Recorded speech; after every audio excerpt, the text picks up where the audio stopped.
Hello everyone, I am पारस और आज हम डिस्कस करेंगे एटॉमिक ऑर्बिटल्स के बारे। ठीक है, तो लास्ट लेक्चर में हमने ये देखा था कि जो हमारे पास इलेक्ट्रॉन की पोजीशन होती है हमको वो फाइंड आउट करनी थी एटम के अंदर। ठीक है, और हमको ये पता चला था कि जो हमारे पास इलेक्ट्रॉन की पोजीशन होती है किसी एटम के अंदर उसको हम फाइंड आउट नहीं कर सकते। ठीक है, एग्जैक्ट पोजीशन को हम फाइंड आउट नहीं कर सकते, हम प्रोबेबिलिटी फाइंड आउट कर सकते हैं कि इलेक्ट्रॉन कहाँ पे हो सकता है। ठीक है, वो भी हमको एटॉमिक ऑर्बिटल्स बताते हैं कि इलेक्ट्रॉन एटम के अंदर कहाँ पे होता है। ठीक है, तो आज बेसिकली हम डिस्कस करेंगे कि एटॉमिक ऑर्बिटल क्या होता है। ठीक है ना, तो अब हमारे पास एटॉमिक ऑर्बिटल के बारे हमको चार क्वांटम नंबर्स होते हैं हमारे पास, वो हमको बताते हैं कि एटॉमिक ऑर्बिटल क्या होता है। ठीक है, फर्स्ट होता है प्रिंसिपल क्वांटम नंबर, सेकंड होता है एजीमुथल क्वांटम नंबर, थर्ड होता है मैग्नेटिक क्वांटम नंबर और फोर्थ होता है स्पिन क्वांटम नंबर। तो बेसिकली ये चार क्वांटम नंबर हमको ये बताते हैं कि जो एटॉमिक ऑर्बिटल होता है वो कैसा होता है। ठीक है, उसकी शेप क्या है, उसका साइज क्या है, उसकी ओरिएंटेशन क्या है। तो हम ये बोल सकते हैं कि अगर हमको इलेक्ट्रॉन को फाइंड करना है, इलेक्ट्रॉन की पोजीशन को देखना है, तो वो बताएगा हमको एटॉमिक ऑर्बिटल, और एटॉमिक ऑर्बिटल की इंफॉर्मेशन देता है हमको क्वांटम नंबर। जो चार क्वांटम नंबर होते हैं हमारे पास वो, जिसमें से पहले वाला होता है प्रिंसिपल क्वांटम नंबर। ठीक है, तो ये डिस्कस करते हैं हम। ठीक है, तो हम देख लेते हैं, हमने यहाँ पे लिखा है कि orbitals help us to find location of electron in an atom. तो हमारे पास जो ऑर्बिटल्स होते हैं या एटॉमिक ऑर्बिटल्स बोल दे हम, वो लोकेशन फाइंड आउट कराते हैं इलेक्ट्रॉन की किसी एटम के अंदर। क्लियर है फर्स्ट पॉइंट। सेकंड है कि quantum number give us size shape orientation of orbital. तो ऑर्बिटल का शेप क्या है, ऑर्बिटल की साइज क्या है, ऑर्बिटल की ओरिएंटेशन क्या है, ये सब कुछ हमको बताता है क्वांटम नंबर। ठीक है, तो बेसिकली हमारे पास चार क्वांटम नंबर होते हैं। ठीक है, फर्स्ट है हमारे पास प्रिंसिपल क्वांटम नंबर। ठीक है, तो जो प्रिंसिपल क्वांटम नंबर होता है उसको हम एन से डिनोट करते हैं। ठीक है, और बेसिकली ये हमको ये बताता है कि जो हमारे पास एटॉमिक ऑर्बिटल होते हैं उसका साइज क्या है। ठीक है, ये हमको बताता है प्रिंसिपल क्वांटम नंबर। ठीक है ना। अब देख लेते हैं कि हमारे पास यहाँ पे प्रिंसिपल क्वांटम नंबर है डिनोटेड बाय एन, हम इसको एन से दिखाते हैं। It gives size of orbital, की ऑर्बिटल एटॉमिक ऑर्बिटल का साइज क्या है, ये हमको प्रिंसिपल क्वांटम नंबर बताता है। ठीक है, तो अभी हम देख लेते हैं कि जैसे इसको ऐसे समझो, जैसे हमारे पास ये कोई एटम है और ये एटम का न्यूक्लियस है। ठीक है, और ये उसकी फर्स्ट सेल है। ठीक है, ये उसकी सेकंड शेल है और ये उसकी थर्ड सेल है एटम की। ठीक है, तो बेसिकली शेल क्या होती है, शेल वही होती है जो हम बोहर्स मॉडल में ऑर्बिट को बोल रहे थे ना। हमने ऑर्बिट पढ़ा था कि बोहर मॉडल में क्या होता है। ठीक है, उसी को हम यहाँ पे शेल बोल रहे हैं। तो मैं ये बोल रहा हूँ कि ये फर्स्ट शेल है हमारे पास, ये सेकंड शेल है, ये थर्ड शेल है। ठीक है, तो जो फर्स्ट होता है इसको मैं ऐसे बोल दूं क्या कि principal quantum number means n is equal to 1। पहले वाली सेल को मैं n इज इक्वल टू 1 बोल रहा हूँ। ठीक है, सेकंड को बोल रहा हूँ मैं n इज इक्वल टू 2 और थर्ड को बोल रहा हूँ मैं n इज इक्वल टू 3। ठीक है, तो अब अगर मैं ये बोल दूं कि मेरे पास जैसे ये प्रिंसिपल क्वांटम नंबर है n, उसकी वैल्यू है 1। ठीक है, और उसकी वैल्यू है, या उसकी वैल्यू है 2। ठीक है, तो ये जो प्रिंसिपल क्वांटम नंबर है n, इसकी वैल्यू 1 का मतलब क्या है कि 1 का मतलब ये है कि जो हमारे पास साइज है ना ऑर्बिटल का, वो ना छोटा है। तो इसलिए जो ऑर्बिटल्स में इलेक्ट्रॉन होंगे वो न्यूक्लियस के पास होंगे। मैं ये बोलना चाह रहा हूं कि जैसा हमारे पास n की वैल्यू छोटी है, n की वैल्यू 1 है, इसका मतलब जो हमारे पास ऑर्बिटल है वो छोटा है। ठीक है, वो छोटा है। अब छोटा होगा तो ऑर्बिटल के अंदर इलेक्ट्रॉन होते हैं। ठीक है, तो वो छोटा है तो वो न्यूक्लियस के ज्यादा पास होगा। ठीक है, अगर मैं बात करूं n इज इक्वल टू 2, तो n इज इक्वल टू 2 मतलब हमारे पास जो ऑर्बिटल का साइज है वो बड़ा है। भाई पहले तो 1 था, अब 2 है, तो n इज इक्वल टू 2 हो जाएगा। तो हम इसकी बात कर रहे हैं, इस वाली शेल की बात कर रहे हैं। ठीक है, तो इसका मतलब ये हो गया कि अगर हमारे पास n इज इक्वल टू 2 है तो हमारे पास जो इलेक्ट्रॉन है वो ऑर्बिटल के अंदर होंगे तो इलेक्ट्रॉन न्यूक्लियस से दूर होंगे। ठीक है, मैं बेसिकली ये समझाना चाह रहा हूँ आपको।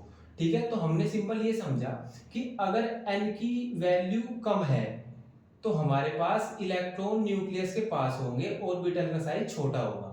अगर n की वैल्यू ज्यादा है तो इलेक्ट्रॉन ऑर्बिटल से दूर होंगे, ऑर्बिटल का साइज क्योंकि बड़ा होगा। ठीक है, तो हम इसको ऐसे बोल देते हैं कि जैसे हमारे पास n की वैल्यू 1 है, n की वैल्यू 2 है, n की वैल्यू 3 है, तो जहां पे प्रिंसिपल क्वांटम नंबर 1 है ना, हम उस शेल को बोल देते हैं k।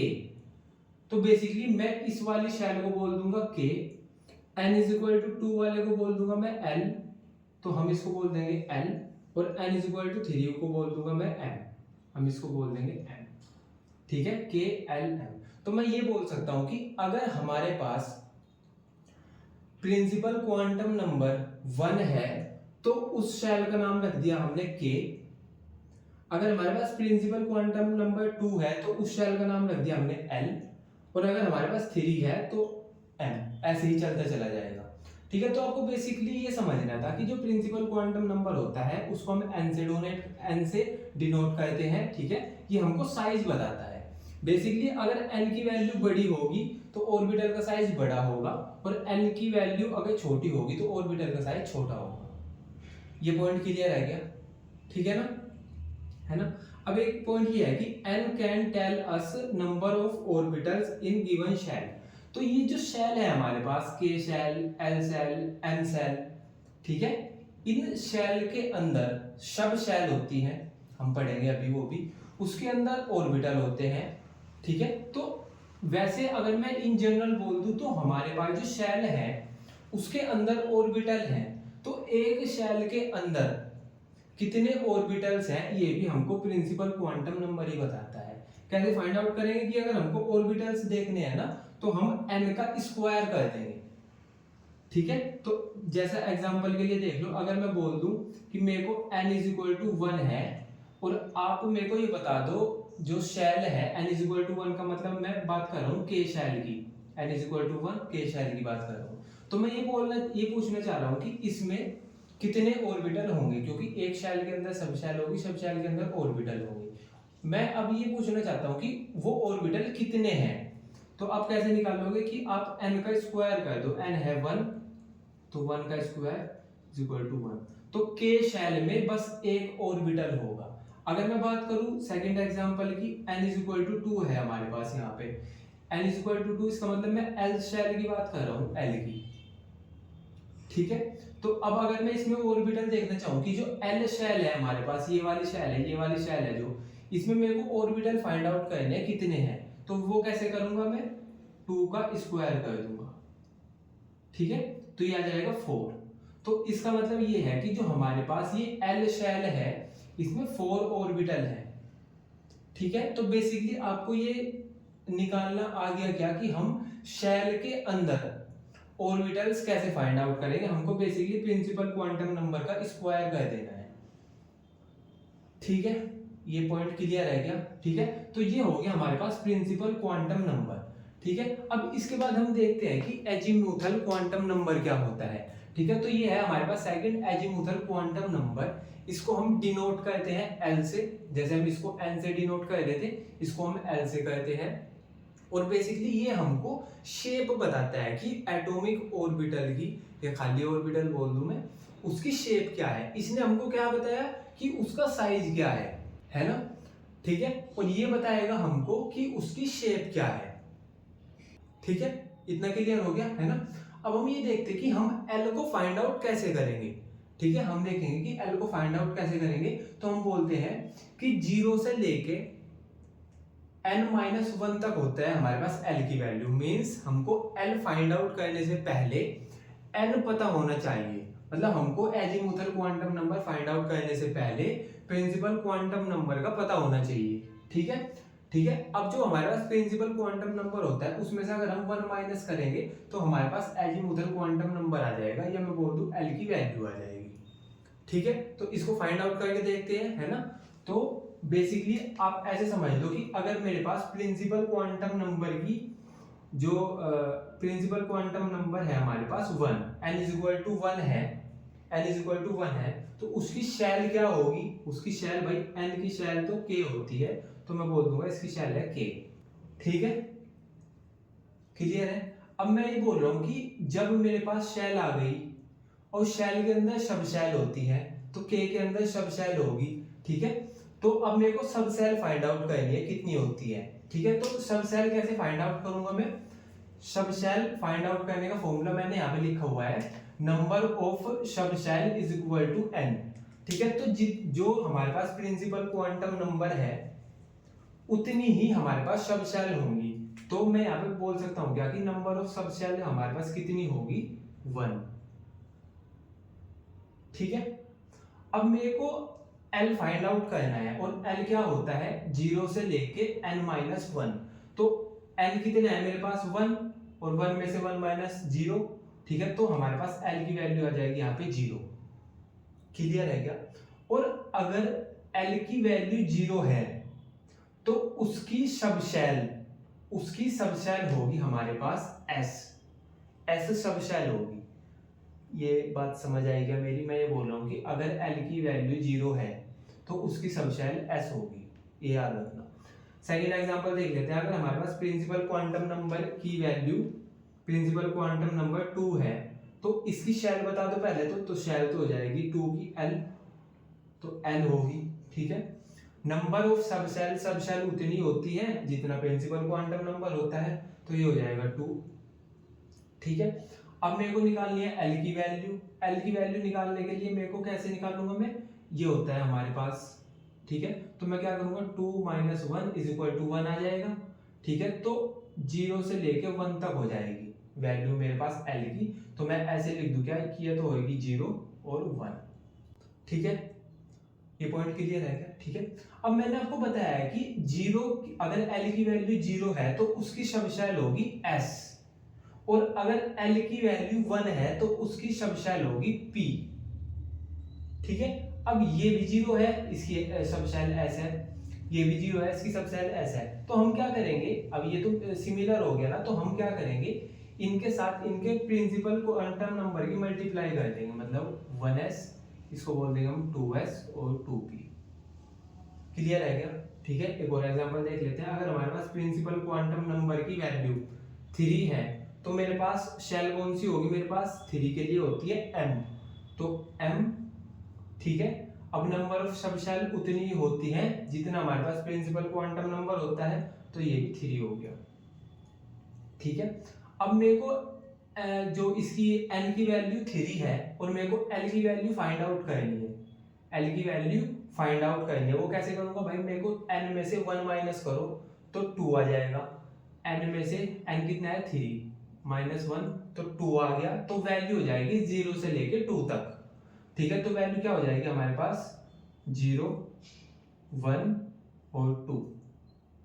अब अगर मेरे पास L की वैल्यू 0 है तो उसकी सब शैल होती है S, अगर 1 है तो उसकी होती है P, और अगर 2 है तो उसकी होती है D।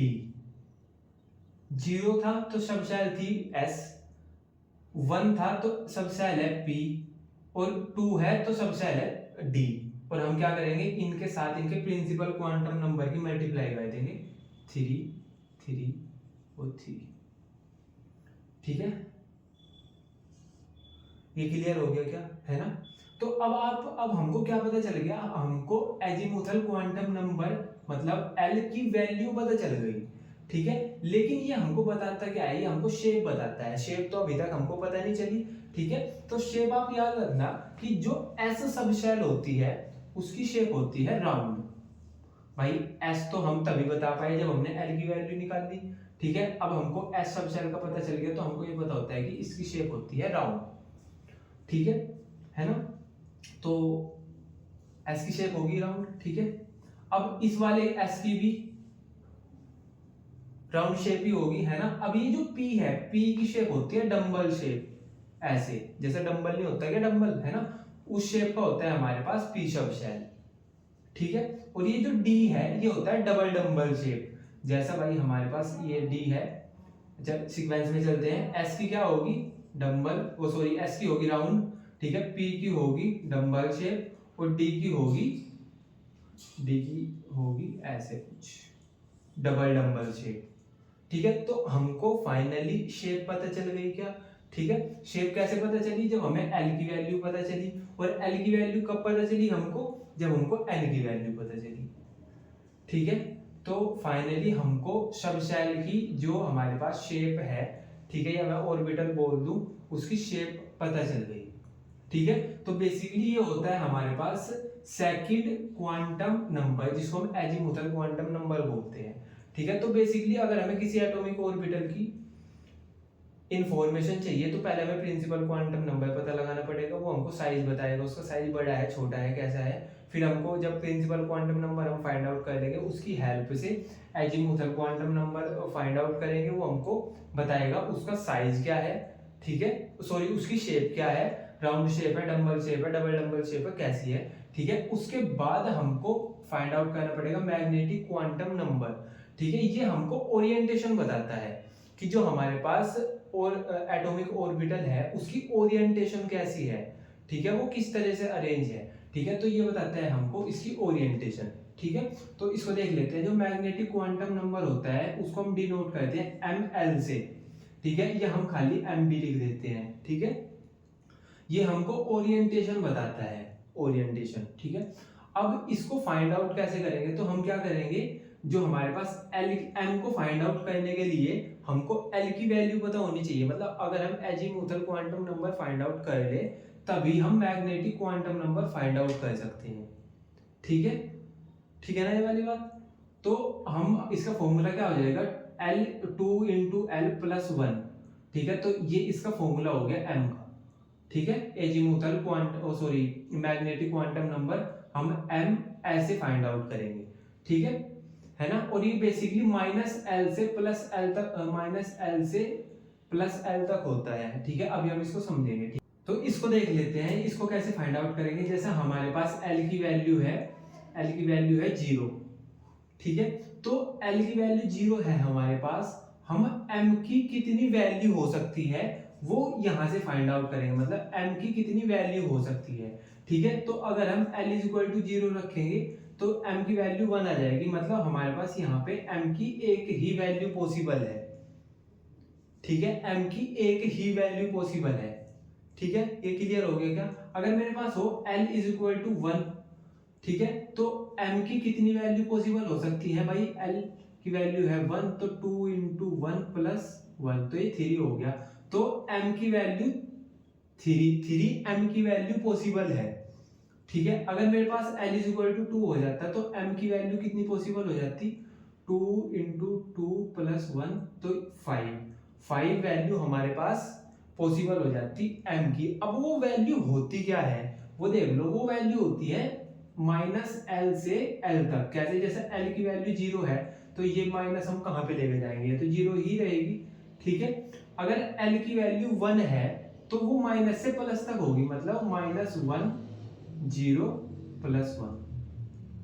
ठीक है, अगर एल की वैल्यू 2 है तो वो होगी माइनस एल से प्लस एल तक। ठीक है, तो ये हो जाएगी -2 -1 0 +1 और +2। ठीक है, तो मैं बेसिकली इसकी बात कर रहा था कि जो हमारे पास वैल्यू पॉसिबल है, कितनी वैल्यू पॉसिबल है? 1 2 3 4 5 भी हमने यहाँ पे लिख रखा है ना।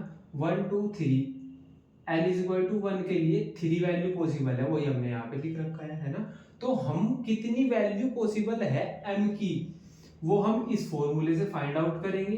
ठीक है, ठीक है, और क्या क्या हो सकती है माइनस एल से प्लस एल तक हो सकती है वो हम ऐसे देखेंगे।